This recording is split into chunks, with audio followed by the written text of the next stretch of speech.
Hello, and welcome to the Smut Show, a weekly podcast from your new internet book besties. We discuss all things spicy books and mix in a little bit of motherhood, life, self-care, and everything in between. So sit back, grab a beverage, and let's chat.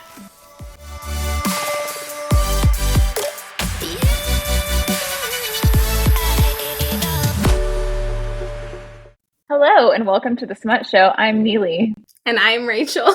And Rachel literally, okay, so hi, welcome back. Hi, welcome back. We've missed you. We took a hot second break, and we're back, and Rachel, and in that break, I forgot everything. Wait, how do we start this? And I'm like, as if we have not been recording a podcast together for 2.5 years. Rachel just straight up was like, I don't remember how to do this. I was like, I don't remember what words I'm supposed to say to start this episode. So Neely was like, I'll do it. I was like, I'm going to do it. Anyway, we're back.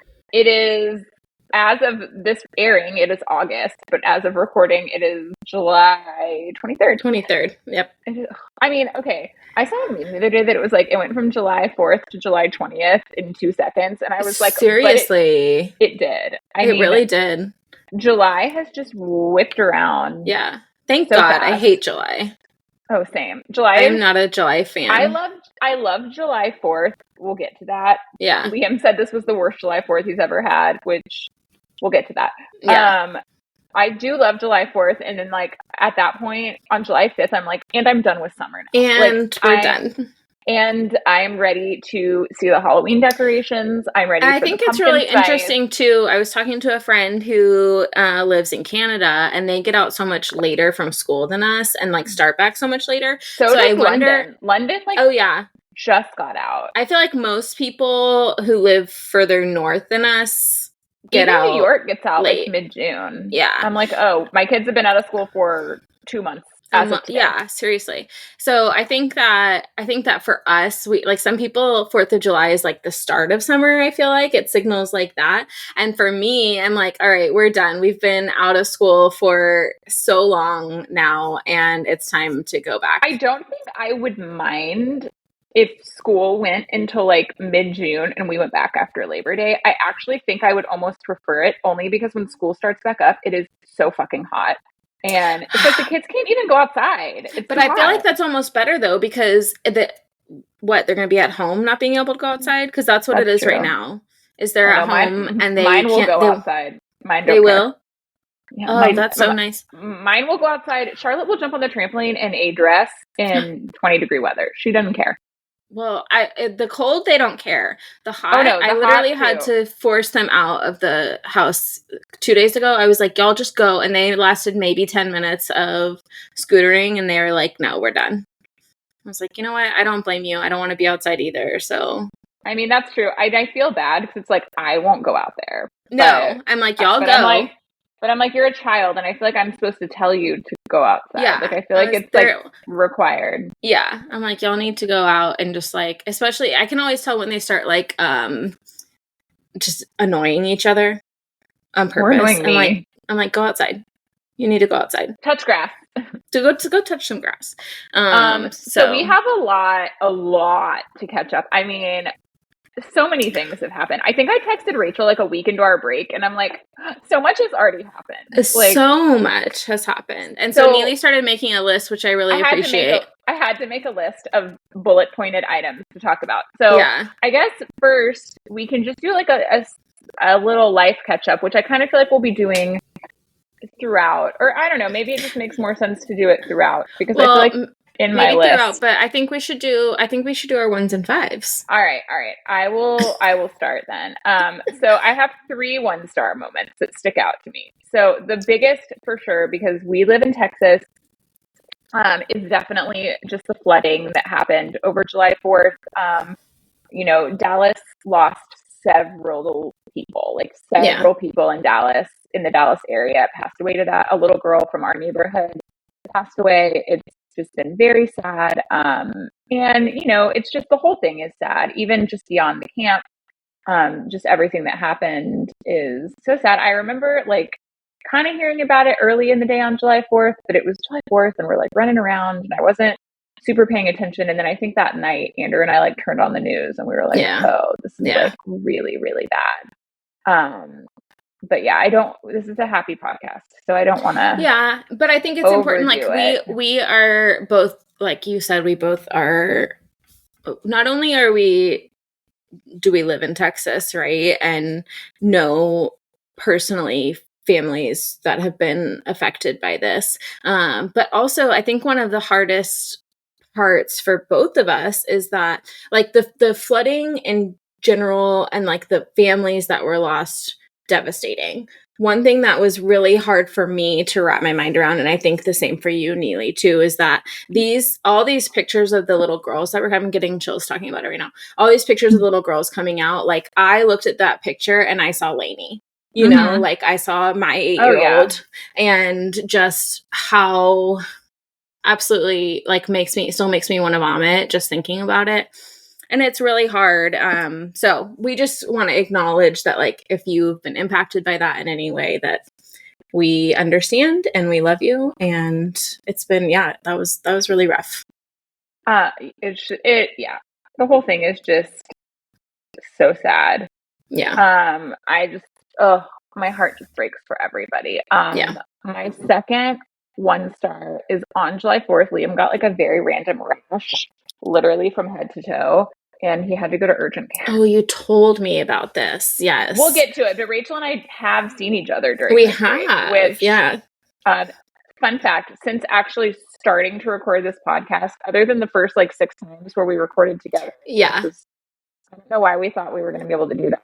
I don't either. Yeah. But anyway, we used to record together for like a hot minute. For like just a couple episodes. Yeah. But other than that, I think this was only the 3rd time we've seen each other fourth. I don't know. So it was the 4th. Yeah.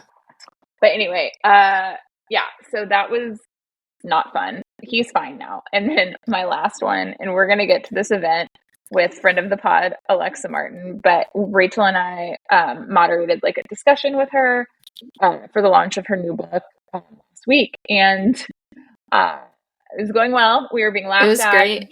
Jokes were hitting. We were boom, boom, booming. And I made a joke about Diddy that just landed so flat that I swear to God, I wanted to Alex Mack myself into a puddle and just float away. I literally was like, oh, okay, that didn't hit like I wanted to. And Neely, I have not thought about it once since then. I haven't thought about it except every hour of every day. I was going to say, you have literally been thinking about it for the last week or however long it's been, the last week since it happened. But yeah, Neely texted us the next morning and was like, I will be thinking about that forever. I mean, I don't even remember what it was, but I don't even remember what it was either, but I was like, you're like, I just remember that it fell flat. Oh my God. Okay. So my 5-star though, I have 2. We're the book event with Alexa, which we will get to. Yeah. And then everything else about 4th of July, other than the flooding and Liam's rash, we went to the parade. The parade was great. It was not hot in the morning. It was like... It was a really nice day, actually. Pretty nice.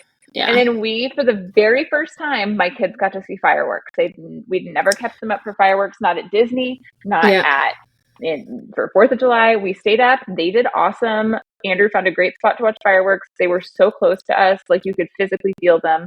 And it was like chilly.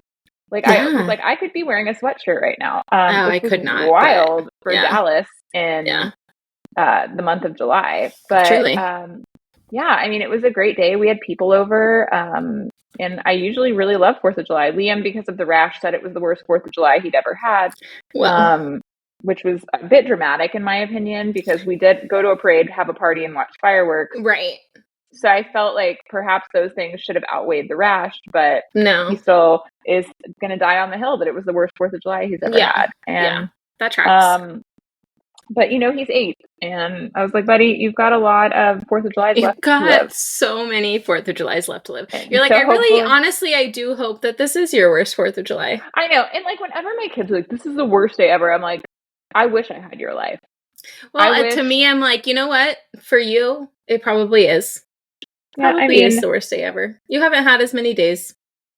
I'm just not about it. You know what I mean? Yeah. Like, which child is it? Emmy will bounce back and forth between it being her best day ever and her worst day ever. Like all within a breath, usually. So why are they like this? We have lots of Why feelings. do you like this? Why? All right, let's hear about your 1s and 5s. Okay, I think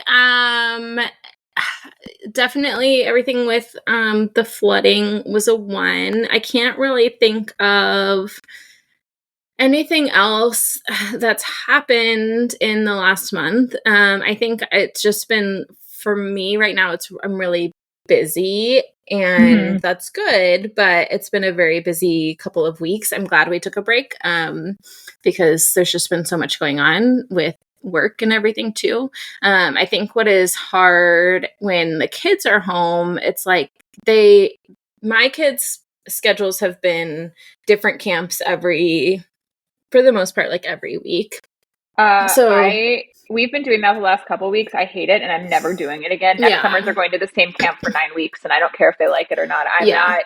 I can't keep up with it. It's my the kids inconsistency is really hard. My kids this week, and I don't even know if you can call this camp. Liam's is 2.5 hours. Charlotte's is 2 hours. They're at different times, different locations. I have a 40-minute overlap. Yeah. And it is fucking miserable. Yeah. And I don't want to do it again. So, I mean, like that, I feel like that's been really hard. I feel like I've been like over this. I try really hard to set, even though like both of us, we have non-traditional work jobs, whatever. I try really hard to set work hours, and I try really hard to only work during those work hours because it's so easy when you're your own boss to kind of bleed into any point in the day. And especially with us where our job is social media, so much to do with social media, where people are more active on that during their non-work hours. And so it's like you feel the need to be present during those hours too online. And so it's just, there's a lot that goes into it, but I try really hard to stick to those work hours, but it's hard to do that during the summer when the kids are like bouncing around. So I feel like I've been working a lot of nights and weekends lately, which I don't like to do. So I think that's my 1 star. And then my 5 star, I don't know. I feel like it's just it's been very 3 star lately. So I don't know that there's like great things that are happening and bad things. I think the event with Alexa was so much fun. I literally finished that and I was like, I want to do it again. I finished that and I was like, this was more talking than I've done in a while. And I drove home in silence. I am like, the extrovert in me is like, this was amazing. I was so hyped. The introvert in me was like, help me. That was done. So much talking. Yeah. So I think that's my 5 star from the last couple of weeks. And then we're headed out to the lake this weekend. So we're going to Colorado. I forgot that. I'm so jealous. We leave on Sunday. Yeah. Are y'all driving? Colorado. We are. Good luck. Yeah. But we've driven to Florida several times. And it's still the same. It doesn't get better in my opinion. Yeah. My kids are way easier in the car than like doing airports. I just don't like it. Oh, I don't mind it. I don't mind it. I don't know. We can take more stuff. Yeah, I mean, it's definitely helpful. I just can't it's one of those things I have to gear up for. I don't have to like pack as meticulously, and like I can bring more comfort items, as I call them. Like I can bring my own blanket. Bring, like I feel like I like that better than when I have to not do that. Okay, so the first. Oh my god! Wait, I have a 1 star. But I totally forgot about it. I was like, I totally forgot. Well, I did give my 1 star, but I have a different 1 star that I totally forgot about. But I'm going to talk very, very briefly about it because it's the elephant in the book world right now. Oh my god, I was hoping you'd talk about it. Okay, I need to preface Rachel talking about this by the fact that I don't get on Threads much. Yeah. Because one time I upset a lot of Disney adults, and I've been to keep away since. I said something and people came at me hard, and I'm like, listen, okay, I think I said something like, why do people like going to Disney? I don't know. I was pretty hard on Disney, which I stand by 1,000%. Yeah. But Rachel was like kind of telling me about this, and I was like seeing stuff, and I'm like, can you like explain it to me? And Rachel sent me a voice podcast. Yeah. Literally a podcast voice note. Okay, so I'm going to talk really briefly about Romance Con. And I am probably not going to give you the listener, as many details as I gave Neely. in my podcast, but it is kind of for people who are plugged into what is going on in the book world, it has been something that has been a really big thing. So, and I also know that like I on the podcast have talked about reading Hermione fanfic and enjoying Hermione fanfic, and so there's just a lot that goes into all of this. But essentially, if you don't know, Romance Con has it was a con that I was really excited to go to because I heard so many wonderful things about how it went last year, and just every author, reader, vendor that I talked to, because I do not like to apply to these things so far in advance. It drives me nuts. But I actually did apply to this one on time because I just heard so many good things about it. So I was really excited to go. My mom was coming as my PA. It was going to be a great time. And then about a week ago, maybe a little bit longer than that, there was some stuff that went down as far as like what the involvement was with Harry Potter, J.K. Rowling, all of that, like that intellectual property of Harry Potter, basically, and mm-hmm. J.K. Rowling, and the company that runs Romance Con runs several other conferences as well, and it's called Mischief Management, which is, if you don't know, a nod to Harry Potter. A long time ago, actually, I don't know how long ago, several years ago, I believe, they ran a conference called LeakyCon that was literally a Harry Potter conference. So they have had ties to that. I think most people were under the impression that all of those ties had been cut. Mm-hmm. And I think there was some things that were told that those ties were cut, and then come to find out those ties were not necessarily cut, and they were still doing a lot of Harry Potter programming in other cons that they had. And then they came out and were putting out statements that I think were supposed to be apologies, but were really just like, I tried to read it. This has been, I feel like if you're not like super, super involved in the book world, this is very hard to follow because it is very hard to follow. I've been trying to, and it was like, I could not get on Instagram last week without the first post being someone like, I'm not going to be there. And I'm like, no longer attending RomanceCon. Is anybody attending? There are still, so I think at one point there was like 250 authors that were supposed to be there. I think at this point there's like 75 that are still attending for various reasons, right? Like for a lot of authors that this is like, it's a big monetary commitment. And so they're just unable to pull out, and that's totally understandable. I think the issue has been, first of all, the transphobia around like the way that J.K. Rowling conducts herself, and is, I think, been extremely problematic for many years. And I don't think anybody's arguing with that. I think anytime I talk about Hermione on the podcast, I mean, I will say like, I'm reading this Hermione fan fiction. Also, we don't support J.K. Rowling. Like, well, and I also think too, like, and I will do that. It's like people who hate Jeff Bezos, right? Like, mm-hmm. like you can hate. Listen, I am like not a fan of Jeff Bezos as a person. I think he's probably pretty awful. I think it speaks volumes that the only people at their wedding were celebrities because like they don't have friends. Yeah. Not to say you can't have celebrity friends. I just like, anyway. Yeah. But I have to literally disassociate the fact that I need stuff in 2 days from the fact, and like I love my Kindle and I love Prime Video. Well, and I talk about like, that with like Kindle Unlimited. Like the Kindle Unlimited has made a platform for self-published authors so much more accessible. And like I will never not be on like support KU and be on KU that I can see in the future happening, right? But yeah, so there is no question in many people's minds that J.K. Rowling is a bad person, and that there should be,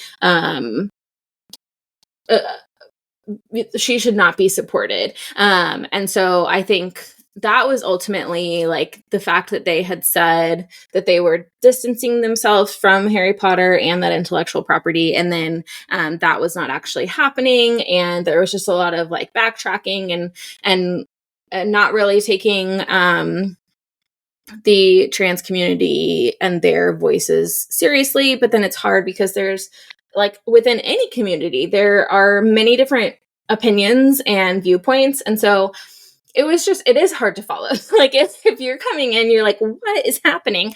I saw someone on Threads like reply. I don't know if it was to Chip or like someone else. It was like, can someone just explain to me what I'm like, same. Yeah. Like, give me TL. I think I texted Rachel. I was like, give me the TLDR. Like, yeah. The problem is there's so much nuance that it can never be communicated on the internet, right? And even can never be communicated in these like 2 minutes that we're talking about it on the podcast. There's just so much that goes into this conversation. So that is pretty much all I'll say about that. And I did pull out of Romance Con. I'm not planning on attending. It is being taken over and I don't envy the person who's taking over it. We hopped on a Zoom with her. She seems phenomenal. She's picking up the pieces of this thing that is totally fallen apart.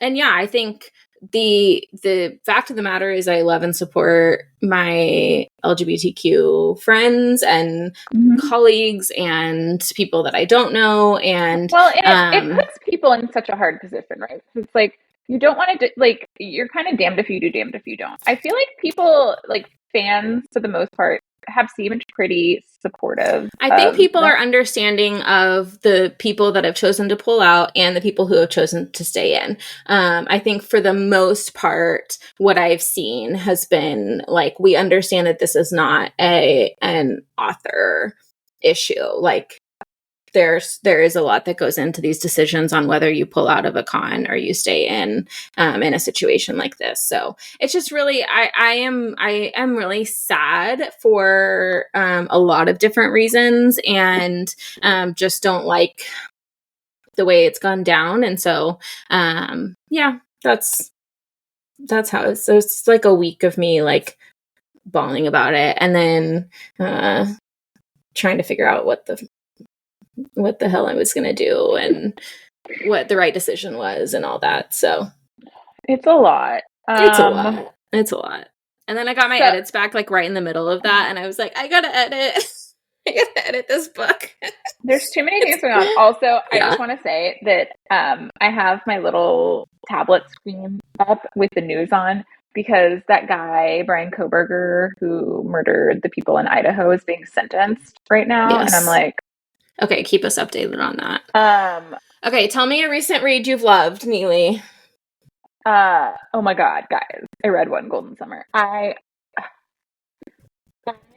haven't felt this way about a book in a while. Right. And as you know, I have a sordid relationship with Carly Fortune books. I either really, really love them or I really, really hate them. And I have no middle ground. I feel like people are like that about Emily Henry books too.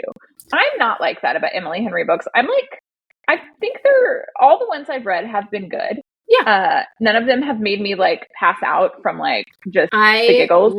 And this is a controversial opinion, I feel like, in the Emily Henry we both universe. Love the people we meet on vacation. We both love. I cannot wait for that movie. I cannot wait for it. We're going to talk about adaptations in a minute though, because there's like a lot of news. A lot of things happened. I've watched a lot. There's a lot. Yeah. But I was kicking my feet reading this. I was like giggling. I was like, oh, it is so good. I didn't think I would love it in the way that I loved Every Summer After. I might have loved it more. It felt like a more full book. I don't know how to, it felt like a more well-rounded book. Yeah. Like I got a lot more closure in it. I got a lot more, I had more feels. Yeah. It felt very realistic. I had to stop myself from Googling something in it because I was like, I swear to God, if this book breaks my heart. And I was like, I'm not going to do it. But this also got me through a 9-hour flight delay. Beautiful. I feel like you like trauma bonded with the book. I trauma bonded with this book because I was stuck in LaGuardia Airport for an entire day and got home at 2:30 in the morning and finished the book at the beginning of my flight home. I want to say it was one of those books, much like You with a View, where I like would have to force myself to stop reading it for a minute because I was like, I'm going to read it too fast. Yeah. Like I need to savor breathe. it. And yeah. Do you feel like it'll be a rereader for you? You're such a rereader. I do. I actually read Every Summer After immediately after it because I was like, I need to like have it all fresh in my head. Yeah. But I do feel like the two together are like a very complete story. Yeah. I did not know I needed a sequel to it, but I guess I did. Like I didn't finish Every Summer After, like I need more. Is it the same characters? So it's the brother of, it's like Every Summer After is like 3 characters and it's the brother of like 2 of them end up together and then it's like I mean, I don't want to spoil it because, or I say that Every Summer After has been out for some years. Yeah. It is Charlie's book. So Sam and Percy are like the couple that ends up together in Every Summer After. Charlie is the brother. There's like a bit of like a love triangle in Every Summer After. I did not think they would redeem him. She redeemed him. It's a beautiful story. I do love a redemption arc. I do. It is, and you get Sam and Percy in it too. Like you get like a good little like kind of like in a Becca Mac way, like a little like a little glimpse. What they've been up to. What's happening? Yeah. What's happening? It's the same location. It's just really good. I've decided a weird, like, I don't know if you'd even call this a trope or if it's just like a niche thing in books that I'm really liking is like an elderly relative that's involved in like there. It's like a micro trope, I would say. It is like a very like, because you read You with a View, right? I mean, yes. You read it. Okay. Yeah. So it's kind of like that where it's like there's like an elderly relative in the same part of the story that you're like terrified might die, but doesn't. Or like please don't kill them. Consider Me. Like I feel like it's like a weird microtrope that like no. I think you're right. Like I love like the like meddling person. Like older. Yes, I'm into it. For sure. So I read it. I loved it. I laughed. I cried. I giggled. I kicked my feet. It was. I fell asleep with my Kindle. It was just. It was a delight. Okay, I have a listener question for you because somebody DM'd the podcast, and I have read this book, but I don't think you've read this book. But it's celebrity memoir, Dinner for Vampires, the One Tree Hill. Okay, you read it. Okay, I wasn't sure if you had read it or not. Oh, I read it. Yeah. Okay. Well, somebody I can't even remember who DM'd us, but somebody DM'd us and was like, phenomenal celebrity memoir book club episode about it too. Okay. Well, there you go. I was like, I'll ask Neely if she's read it because I remember I can't remember if you might have recommended it to me. It's so good and odd. Yeah. And odd. Yeah. Okay. It's odd that you read books like that and you're like, I can see how this would happen. Oh, 100%. You know what's even crazier? Alexa. Like, it's like with the MLM thing. It's like I see how it happens. Yes, 100%. I think the craziest thing to me about, because I'm also like listening to my Duggar podcast still, because it's like going to be on forever. I think the craziest thing to me about these things is that for me, it doesn't seem that crazy. Like it is so closely aligned to like evangelicalism that I'm like, well, it's so like that toes the line so much that most people who are like evangelical are cultish, and so you see this like a lot of what she says. Hard to not say it, but when we were talking to Alexa, and it was like, "What's something else that's kind of like a cult?" I was like, "Religion." Truly, but I didn't say. I like when you read these books like Dinner for Vampires, and then like you listen to like the Duggars podcast stuff, which I think they do a really good job of it. They do like they recap an episode, and then they do like a deep dive into like a topic surrounding. Fundamentalism basically. But it's like, you know what? A lot, there's so many things that are the same in like evangelicalism. And then like then when you take it a step further to like the cult of like IBLP and like all of that, like it's not that far off. In this, I'm not listening. I'm going to have to go to this. Yes. You're like, I'm not listening to you. I'm listening to you. But right now, so like, this is, it's the sentencing. So like, it's like victim impact statements, like family and friends can speak. And one of the surviving roommates is speaking. And I'm like, I can't believe you're listening to that or that you're going to go back and listen to that. Oh, I am going to go back and listen to it 1,000%. Oh my God. I haven't been following, like, I know some people will follow a true crime story, like from start to finish. This is not one that I did. I really didn't follow it because I was like, oh, I'll follow the trial. And then they're not having a trial. Yeah. But that is like the kind of story that makes me not ever want to let my kids go to college. So, truly. There was a Dateline episode about it that I did watch. But I watched anyway, it. so I have read Brian's did you see Brian come in the room? No. Hi, Brian. Brian. I have been reading the series that you will never read, but it's called the Plated Prisoner series. I can tell by the title that I will never read this. I don't know what it is. It's okay, it's kind of hard. It's a romantasy, but it is kind of hard to explain. It's like a play on like King Midas and like that kind of thing. The first one is called Guild, I think. Mm-hmm. I might be wrong. Here's my thing though. It is a 6-book series. 6 books, which feels aggressive. Okay. I feel like I'm at like at 4 books. I feel like that's good. That's enough of a series, which might be a hot take, but at 6 books feels aggressive. I feel like, and then there's people who have like 10 books. I'm like, that's excessive. Okay. But I feel like ACOTAR. I was looking at the physical ACOTAR books in Blush Bookstore and I was like, guys, that's how Plated Prisoner is too. These books are massive. And with Plated Prisoner, it's literally following one person, all 6 books. Whereas like, I feel like sometimes when you get, and it comes in with chapters of like other people too, from their perspective. But like for the most part, it is following one girl's story, the entire 6 books. So Jesus. I've been reading that. I will say I cranked through the first 4 books. Like I read 4 of these books that were like massive chunky ass books in a week and a half. Like I cranked, and then I paused to read Alexa's book, which I also just want to say Alexa made the USA Today bestseller list. I just saw this. I know. So snaps for her. We'll talk about her book and her event in a second. But then I was like, okay, so I read like breezed through those 4 books. I was mad about how book 4 ended. And then I read Alexa's book, and now I've been trying to get back into book 5 because I'm like, damn it, I am so far invested in this series. Like, I'm going to finish it. But I am like 35% into book 5, and I'm just going really slow. So I will finish it. And I will say I really liked the first 4 books. Like, obviously, I like... Mm-hmm. Consumed them. They fed me. But it's taking me a long time to read book 5, but I also have like a bunch of work stuff going, so I haven't had time to read. But anyway, that's what I'm reading, the Plated Prisoner series. I couldn't even tell you which book I'm on right now. Let me look. Also, so Becca Mack's last book in that series doesn't come out till the end of October. Becca, if you're listening, do you think you can give it to me at the beginning of October so I could read it on my flight to Europe? Because I feel like that would be really good for me. You could text her and she would totally give it to you. Oh, I'm going to text her and just be like, hey. I will take a Google Doc of it. I don't even care.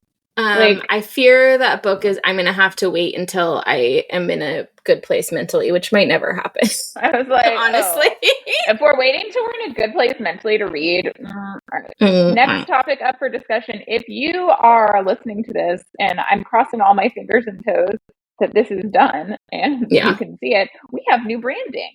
We got a whole ass makeover. So origin story of our original art. I think Brian did it, and I believe it was like we had like a pretty quick turnaround. Like, say like a lot of thought went into our original branding. I will say like it fit and it fit great, and he made it completely on Canva and like did a phenomenal job. I love art, and we get so many compliments on our cover art for the podcast. Like, he did a great job. Okay, we always knew. So this has been when I say this is a long time coming, I mean it's a very long time coming. We always knew we wanted to do different branding. We knew we talked about from the beginning having photos taken, and things kind of aligned back in January when we did our photo shoot for the Dallas Observer, and we loved the picture so much. We were like, hey, can we use these for our branding? And the photographer was like, absolutely. So I won't talk too much about our first go at branding, which was a hot mess. It was a hot mess. Instead of talking about the biggest hot mess to hot mess, we'll talk about the amazing branding that we had done by Veronica. She did Victoria, guys. You were so close. You know what? Names are hard. Life is hard. Yep. I've only had 2 coffees and 0 Nerds gummies today, so I'm not firing on all cylinders. She did a phenomenal job. It was like, I don't even feel like we had to go back and forth too much. I feel like even from jump, she kind of like got it. And Victoria is Read in it. At Read with Vic on Instagram, and Paige and Pixel is her like design portion of her services. Even like, it's like what she came up with. I was like, I didn't know I wanted this, but I want this. Like it was like she read into my mind better than I could, because Rachel was like, I made like a vision board. I was like, I know what I want, but like I can't, like I don't know how to put it into words. And she came at it like super hard, and it is so good. I love everything about it. And I just feel like it's exactly what we wanted. So go peruse the website. We have a lot of templates we'll be using for like episodes and stories and just different things. So you'll be kind of seeing like a rollout of the full branding. We did the full branding package. We did. And I think go big or go home. For us, like, I think with branding too, like if you scroll way back in our Instagram, like you can see, and I think this is true for most people, like it takes some time to like find footing, right? And so like we had some things that we used, and then we like started using different things, and then we've like definitely evolved. But it was all like DIY stuff that we did. Rachel, and so I'm not a branding person. Yeah. And so I think it was nice to have like, okay, we've been doing this, and like we do like the look that we have, but it was time to kind of like step it up a little bit. We kept a very similar vibe. We just totally updated it a bit. Yeah, it's just like slightly polished, I think. So yeah, we would love your feedback, but only if it's positive. I'm just kidding. Okay. So we've kind of touched on our event with Alexa a bit, but essentially Alexa reached out to us and was like, hey, like I'm doing this event. Do you guys want to moderate my Q&A? And we were like, okay, yes, of course. And then thank God for Rachel, because both of us had a million things going on, and Rachel basically ran with it. And I was like, I will be there. Yeah. I am just of no use to anyone. So it went great. It was fun. I got dressed up for the first time in a long time. It was a delight. Yeah, I love it. It was so much fun. I love yapping, and I love like making people laugh and like hanging out and like just being silly and goofy. And so I think that it was such a fun time, and we both love Alexa, and so I think it was the perfect person to like do this for the first time with. Now we know what do you want to have a slumber party in my basement means. Oh, yes. And if for those of you who don't know, like, please go Urban Dictionary it and know that I read that out loud in front of a room of people. So it was so much fun. And we love Alexa, and How to Sell a Romance was phenomenal. If you haven't picked it up yet, make sure you go pick it up. And Blush Bookstore in Dallas did a great job hosting. So it's the only place Rachel and I see each other. That's the last time we saw each other in January was literally at Blush Bookstore. So we'll see you there. For those of you who don't know, Rachel and I live 12 minutes from each other. We are not far. We could see each other every day easily. Yeah. We just are people who don't like to leave our house. So no, especially not in July. Yeah. Fuck no. No. It takes my car from the time I drive from my house to wherever it is I'm going. That's how long it takes my car to cool down. Yeah, exactly. And I park in a garage, but really what does I don't. Okay. I park outside, and literally every time I get in my car lately, I'm like, are the seat heaters on? No, it's just every time. July. It's just heat. Okay. Liam the other day, funny story, was like, why do people not park in their garages? And I had to explain to him, one, that not everyone has a garage. Two, we don't have a garage.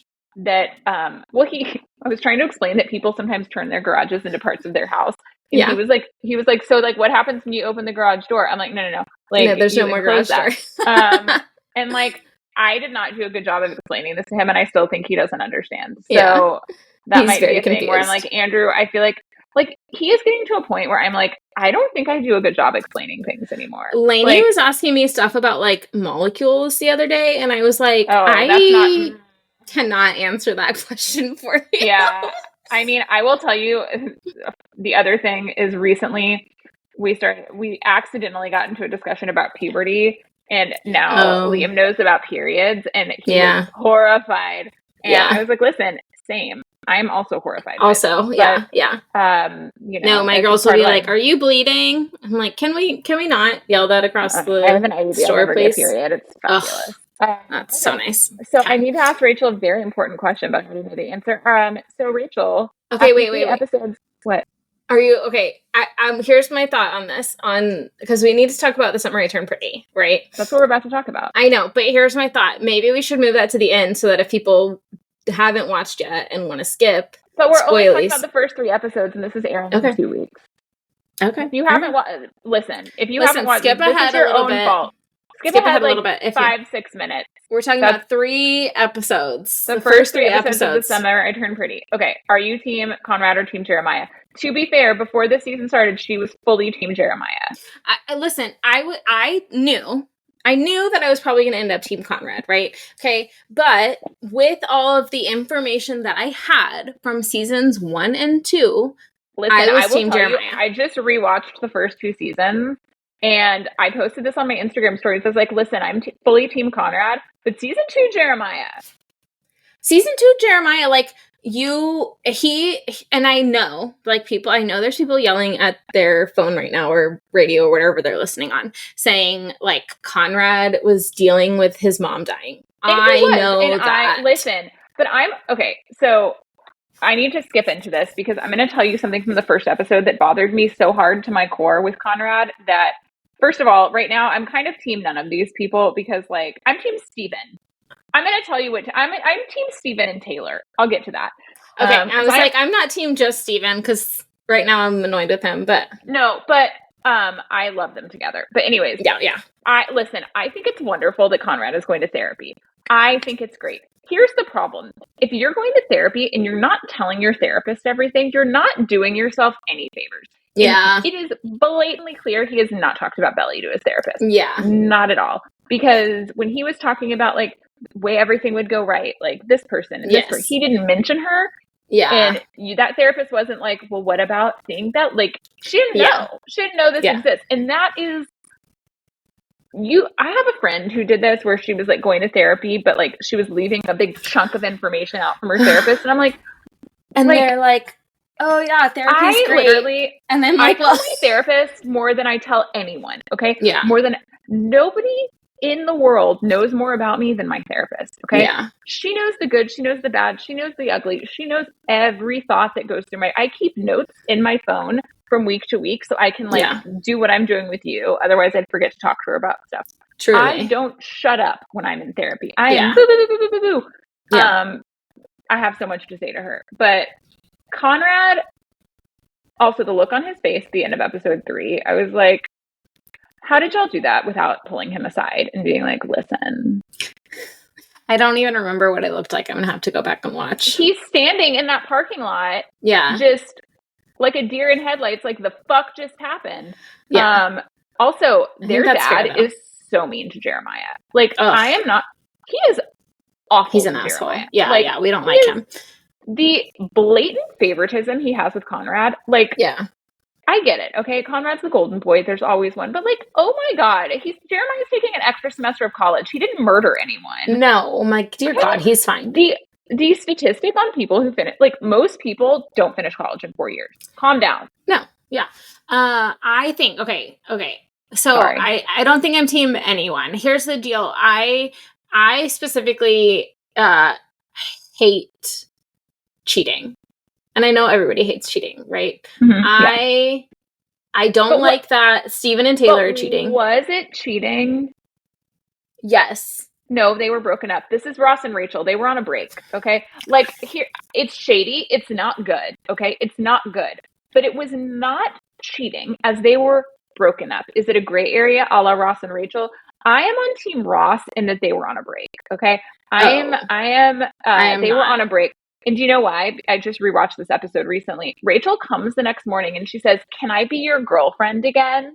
Okay, so here's the deal. Like, maybe they were not together. Maybe they were on a break, both of them. But you can't call it cheating. You can call it, hey, that was real fucking shitty. I was at home thinking that we were going to fix this and you were fucking someone else. And like, it's not great.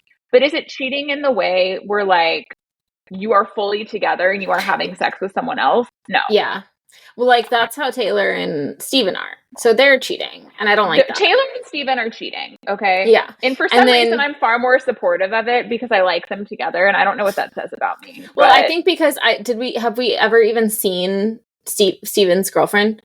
No, and at first I thought it was the coworker. But I thought it was too, and so I'm still trying to figure out what's going on with that. They're for sure gonna bang, by the way. For sure, yeah. But I'm like, they're not showing, they're not giving us anything to root for with their other partners. So like, yeah, of course they're like setting it up so we root for them, but I still don't like what cheating. Team I'm on? I don't like cheating. I'm team Redbird, the gay friend. I am team, he is hot. I was so confused by him for a little bit, and I still think I'm confused by him. Maybe Jeremiah will get together. Can we talk about the fact for a second that it was like very blatantly a plot line of season 1 that Jeremiah was bi? Yeah. And like it's like ever so slightly mentioned in season 2, and then did we like collectively forget about this? Because I think because now he's with Belly, and so it's not like a thing. Which like okay, but like it was like a whole. He like made out with a guy in season. This was like a whole thing. Like which I am all for it. Want to know what I want to see? I want to see him and this Redbird guy. Maybe that'll happen. Okay, so back to Jeremiah though, like, and the break / non-cheating. We're not whatever. for the sake of facts. We're not going to call it cheating.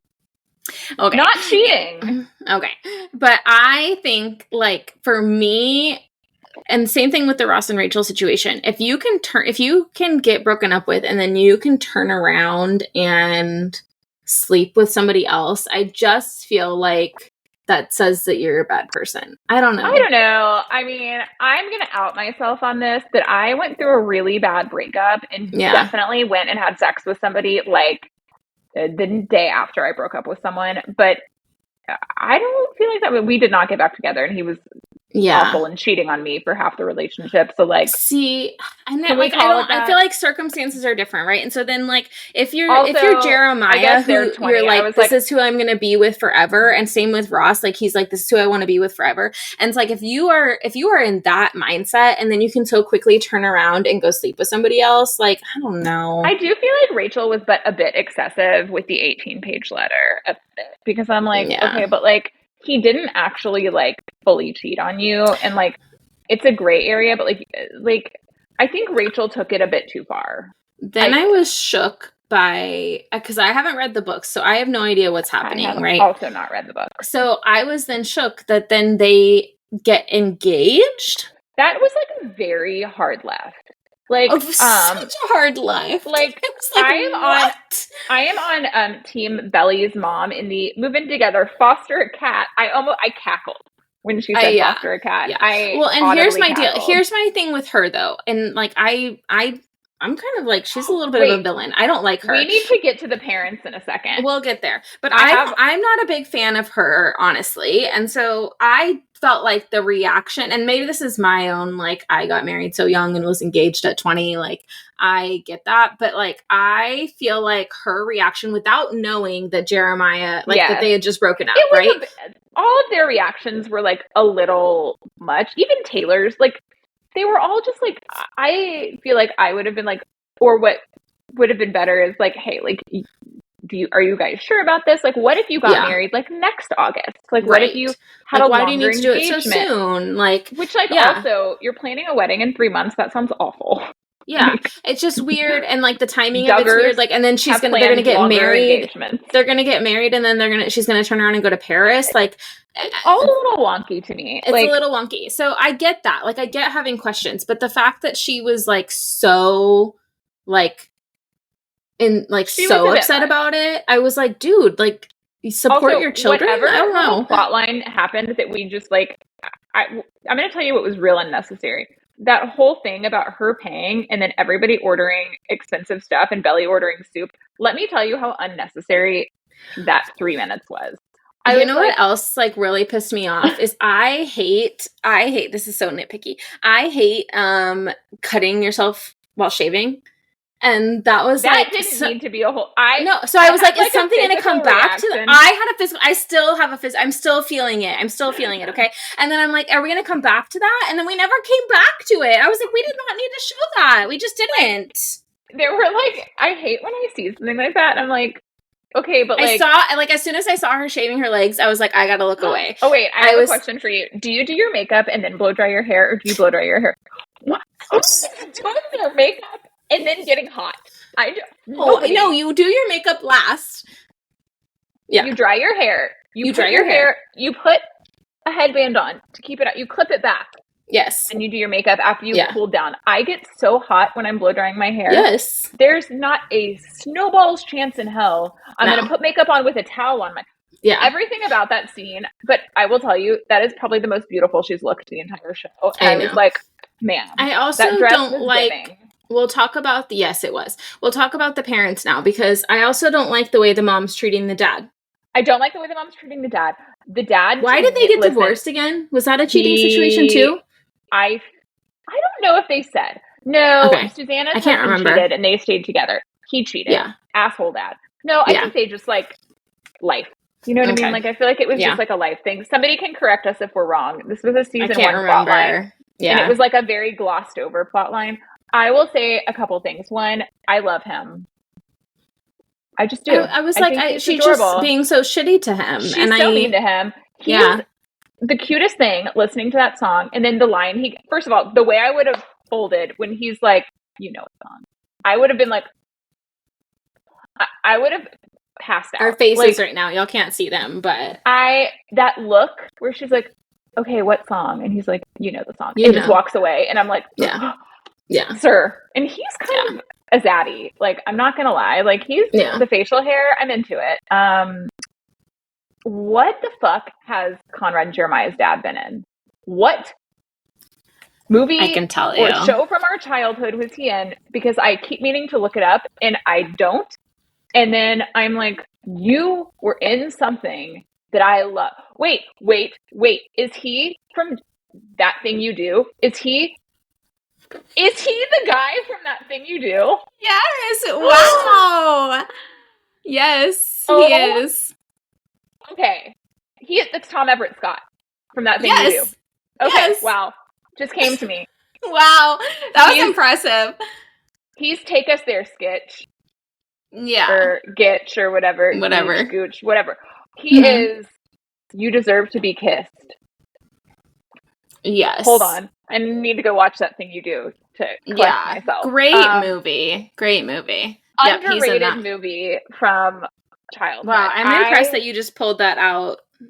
Not me watching all 3 seasons of the show, trying to figure out what the fuck he'd been in. And then finally, while I'm like, hey, what has he been in? And I'm like, wait, never mind. I know. You're like, wait, I know. I love that movie so very much. Good.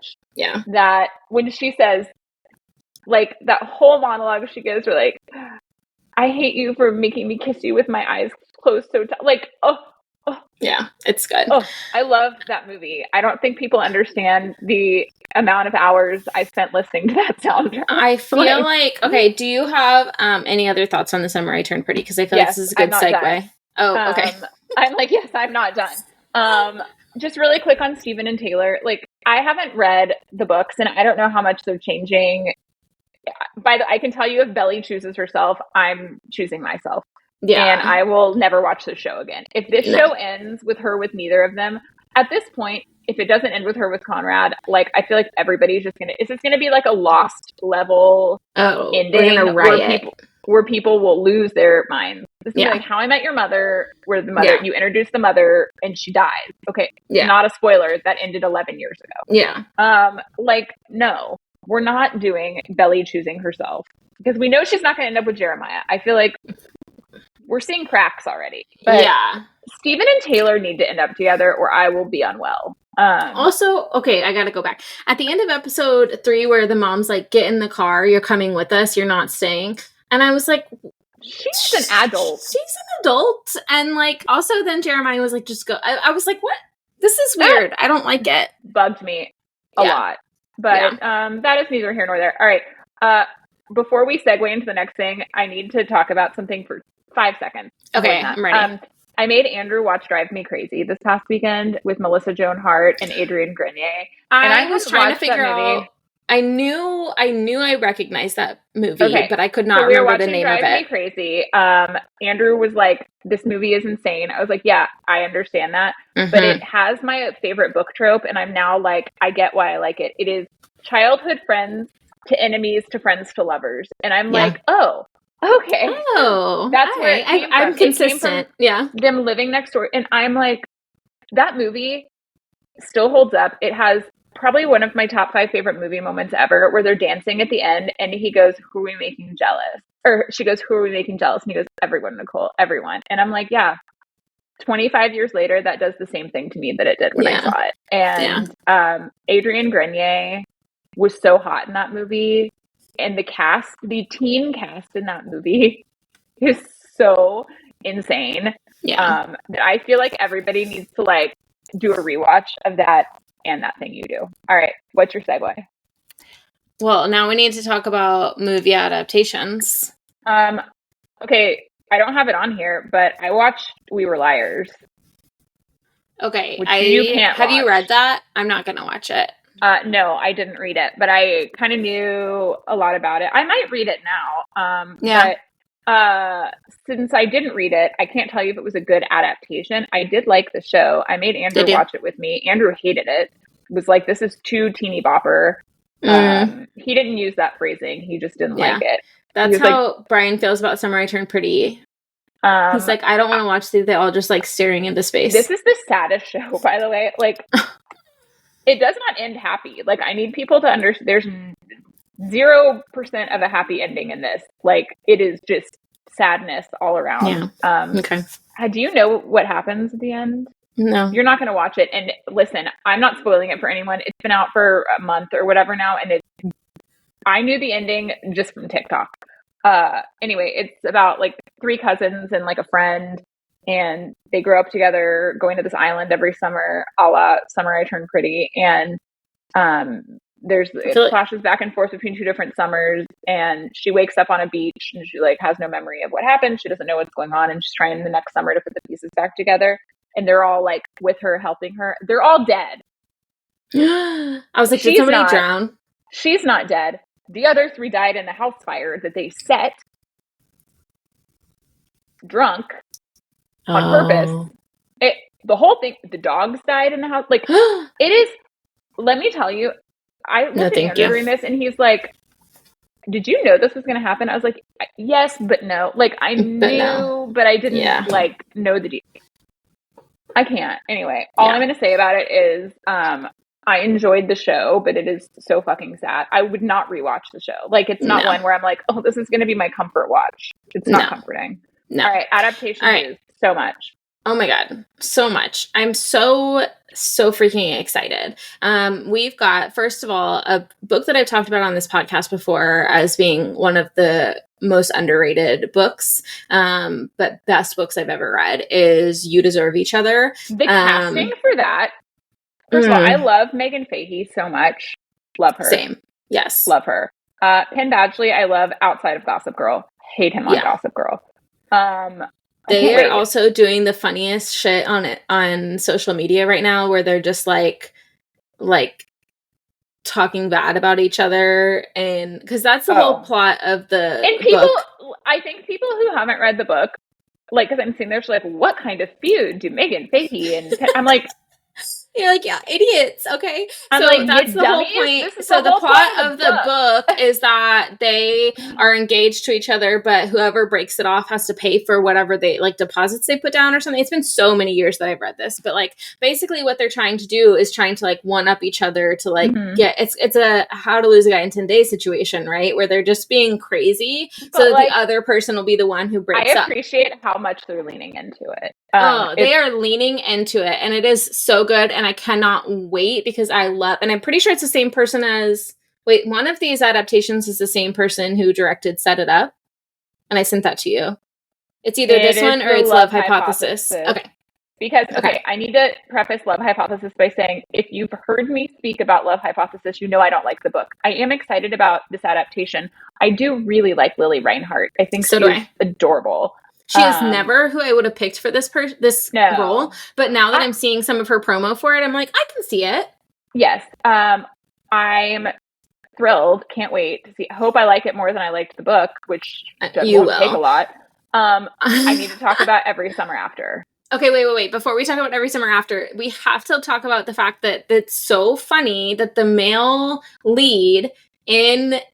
Okay, so if you don't know, Love Hypothesis was originally Reylo fanfic, right? Like, it's obviously been way changed, but it was Kylo Ren and Rey fanfic that Allie Hazelwood wrote, and then she adapted into the Love Hypothesis. So the male main character of Love Hypothesis is Adam Driver, like Kylo Ren, like that's what it's supposed to be. And the male main character playing him in the Love Hypothesis movie is married to the girl who played Daisy Ridley. Yes, Daisy Ridley in all the Star Wars movies. So, or in the, that chunk of the Star Wars movies. Yeah. So I thought that was hilarious. And then I told Brian, who does not care about any of this shit, and even he was like, that's really funny. So I was like, thank you for validating my feelings in this. All right, now we're going to talk about Every Summer After, which it is like, yes. But the adaptation is actually going to be called Every Year After. So I don't see that because I'm guessing it's going to include like... it's a series, I think. Yes, it's a series. The other two are movies. This is a series, which listen, if you know, you know. I would much prefer an adaptation to be a series. I need the most I can get out of it. Yes, an hour and 45 minutes is never going to be enough for me from a romance book. So I just need people to understand that. And I can't wait. All of the casting looks like a lot of people that are like pretty unknown, which I think will kind of really recognize anybody. Okay, so that's all I'm going to say about that. I'm excited. Please don't fuck it up. Please. Creators, don't mess it up. Can we talk about the fact that for the off-campus series, the casting of Garrett Graham's dad is Steve Howey? Okay, please explain this to me, because people were freaking out about it, but I don't think I know what is happening. It's not going to register with me that he's old enough to play someone's dad that old. I mean, I've loved him since he was Van on Reba. Yeah. That's what you texted me. While he was someone's dad, he was a baby. And he was a child. And I just love him. He was on Shameless, which is like one of Andrew and my favorite shows. He's been in one of my favorite movies ever, Bride Wars. Okay, so wait. I can't believe this isn't on the list about Joshua Jackson and... No. I'm getting there. That happened after I made this. I can't... Okay. Trust me. It's up here. Okay, this episode's 7 hours long. We have a lot to talk about. Okay. So I'm just really excited about it. I need to see how they're going to make him play Garrett Graham's dad, who you're supposed to hate. Yeah. But anyway, okay, let's segue into that. So a couple days ago, the internet, if you are a millennial girl specifically, if you are especially a millennial girl born around, I would say like 1984 to like 1988-ish, you can appreciate it if you're younger than that. But I feel like I watched it as reruns. So I watched Dawson's. I was the same age as the characters. Like as they were getting older, I was getting older at the same pace. Yeah. And pun intended. And I loved Dawson's Creek. My AOL screen name was Dawes Creek 14. I give no fucks about people. I love it so much. I'm proud as shit of that. I was a Pacey girl always. I was never Team Dawson. I wasn't Team Dawson from jump. He was a whiny little baby. I loved Pacey, and I loved Pacey and Joey, as did everybody. And it was just announced that Katie Holmes, who played Joey, is writing, directing, and starring in a trilogy rom-com opposite Joshua Jackson. And I'm like, okay. I didn't know I needed questions about this trilogy rom-com situation. Like, what? I have a lot of questions. Many questions. Great. I'm excited for it. He is aged perfectly. Beautifully. Joshua Jackson is proof that if you're a good person, you age well, much like Paul Rudd. Katie Holmes is also aging well. She looks phenomenal. They had just so much chemistry together in Dawson's Creek, and then just to bring that back, and I'm excited to see it again because I did not watch Dawson's Creek when it was originally on, but I did watch it in reruns when I was in high school and loved it. Fun fact about that, they were never supposed to be like the ship of the show.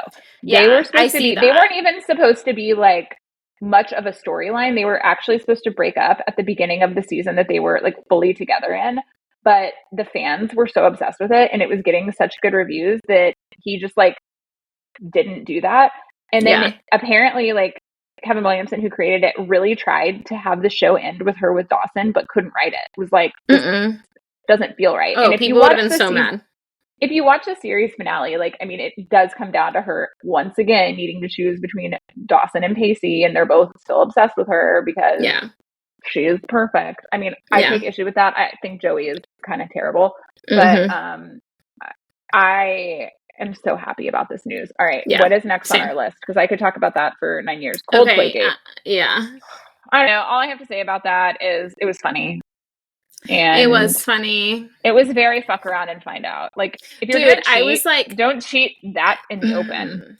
Well, I thought his statement like was such a man statement of like, hey, we should have had privacy at this public concert that we went to. I was like, sir, no, that's not how this works.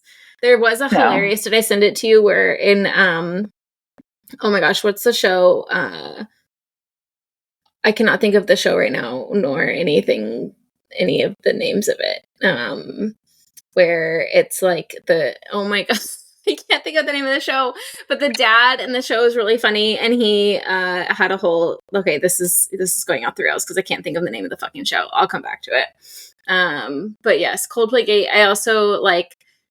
What a shitty way to like. I mean, hopefully they had some sort of inkling, but like literally to have your life for the partners, right? Their life to be so like their dirty laundry to be so like widely aired. I do feel bad for them, but I think they'll be okay.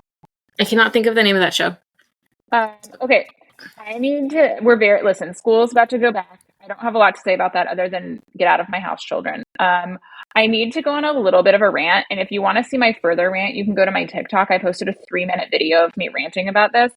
But since Rachel is Modern a former Family, school teacher, it's Modern Family. Oh my god. Okay, since Rachel, dad in Modern Family. Anyway, continue. Phil Dunphy. Since Rachel is a former school teacher, I feel like she'll have thoughts on this. And I don't know if you've seen this on TikTok. I ended up on the wrong side of TikTok where parents are complaining about having to buy school supplies. And wait, I'm sorry, if you could see my face right now. Excuse me? It's not even just them complaining about buying school supplies. They're complaining because the teacher, teachers don't want you to label your kids' school supplies, which like, okay, thank you. I don't want to label things. Why would I? No. Anyway, the parents are like, I don't want these glue sticks going to all the kids. It's glue sticks. They're going to my kids. And I'm like, do you understand how classrooms work? And they're like, do you work have you ever worked in an office where there's like communal supplies, or is that not something that you do? I don't understand. It is literally, the amount of videos that I have seen where parents are like, I know this is going to ruffle some feathers, but I'm buying Susie crayons. These are Susie's crayons, and I don't want them going to other people. And why do they need 4 boxes of tissues from each family?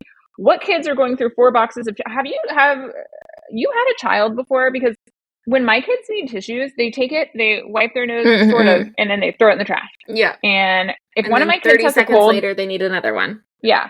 And I'm like, okay, why do they need disinfectant? Like, your kids are gross. That's why. Like, Rachel, the amount of anger that seethed through my body the first video I saw. Seen that. And then this is the other thing. Teachers shouldn't publicize their Amazon wish list, because why are we paying for things you don't actually need? First of all, nobody's making you do something on a teacher wish list. Nobody's even making you buy school supplies, but like, don't bitch when your kids don't have them. Like, also, I would like a caveat here. I am not talking about people who cannot afford school supplies. No. This is why teachers also ask for things like 8 glue sticks and like 4 boxes of crayons. Also, my kids are hard as shit on crayons. No way a box of 24 crayons is lasting a first grader the year. It's just not happening. Liam's pencil box came home at the end of the year, and I was like, did you grind everything together in a blender? Yeah. Because that's what it looked like. I don't understand why people need to find something to constantly complain about. It is like the way in which exhausting. It is exhausting. But also a wish list is just that. It is a wish list. It's a wish list. But most teachers aren't asking the parents. They're posting it on their social media. They're hoping. I posted a ton yesterday on my stories, and they're still in my highlights. Yes. I post them going back to school too, anytime someone sends them to me. And if you have a wish list and you want either of us to share it, please send it to us. We will share it as much as we can. Because the thing is, like, it is, first of all, we have, as teachers, and I'm speaking from experience. Obviously, I'm not a teacher anymore, but I did this for 10 years. Have money that we are paying out of our own pockets to buy extra tissue packs, or to buy the kid who didn't have any supplies, their supplies, or to replace whole boxes of crayons when they go missing, or whatever it is. And so they're very, like, teachers are not just taking the stuff that you bring and like hoarding it and being like, well, you can't. The teachers, they don't even use half of it. They're also very specific about how, like, we sat down in meetings and talked about, like, we would have a meeting with the principal and the leadership team about, like, what was going to go on our school supply list for the next year. And it's also like, when you're saying, like, you need a red folder, like, don't go buy like a Hello Kitty folder. Like, do not do that. No, don't do that. Your kid can have a Hello Kitty folder at home. Have it be at home. Have it be the thing that they bring random paper that they color and want to show people at school in. Listen, if you want to buy them smelly markers, that's a home thing. Yep. These are not school things. These are, I can't. Is my video doing weird things for you? A little bit. Just me. Okay. But I think it's better now. So, it was just very distracting for me to look at. Yeah. But, also, and I'm not saying this to, like, get head pats. I am the type of person, like, not only am I buying my kids school supplies, every year I give whoever their teacher is, like, a little basket, and it's got, like, extra supplies, like flare pens, expo markers, things like that. Then, I'll put in, like, some candy, some face masks, some hand sanitizer. But I also will go on their wish list, and I will buy them whatever I can buy them, because my kid's going to be in that classroom, and your kid is going to thrive in a classroom that is warm and inviting and comfortable and has options of manipulatives and seats for them to sit in and a fuzzy carpet, so that if they need to sprawl out, kids go Google a picture of a government-funded classroom versus a teacher-funded classroom. Okay? Yes. A government-funded classroom gives you just that. It is desks. It is a table. It is very brown. It's very bleak. It is not cute. No. Teachers don't, like, this is the room your kids are spending 40 hours a week in. More time there than anywhere else. Than at home with you. These teachers are with your kids more than you. What? Yeah. Like, it, and, like, I will say, like, every year when the school supply list comes out, like, school supplies are expensive. I get that. Like, it is frustrating to, like, have to spend, and then your kid's going to go destroy it, like, whatever. I understand that. However, it is not the teachers, unless you all are going to start voting to fund education, public education, then you cannot say a damn thing about it. Okay. Nope. And even if you did vote to fund public education, it's not funded right now, so you still can't say a damn thing about it. So, no, like, it drives me nuts. I'm so glad I'm not getting that TikTok side of things, because I would literally be commenting on everyone. Now I'm on Pilates TikTok. I don't even do Pilates, so I don't know how that happened. But anyway, Rachel, anything to add? If you made it through this whole episode, awesome. We have a lot of fun guests coming on. We have a very exciting fall semester, if you will. We do. And where can people find us? You can find us everywhere. You can find us at Smut Show Podcast all over the place. You can find me everywhere at Neelykins, except TikTok, where I'm Neely Moldovan. You can also find Rachel places. So, Rachel, where can they find you? You can find me everywhere at Rachel_M Lewis. And buy her books. I've got books out, and I've got another book coming out in a couple of weeks, and so that's exciting. One of my AirPods just died, so we're really Amazon. It's time to wind down. And then also, if you haven't ever reviewed the podcast, you should please do. Please rate and review us. We love anytime if you leave us a review, we read it on the podcast. We send you happy mail. Oh, we do. My AirPods died. Yeah. Okay. All right. Well, thanks everybody for being here, and we'll talk to you next week. Bye, guys. Bye.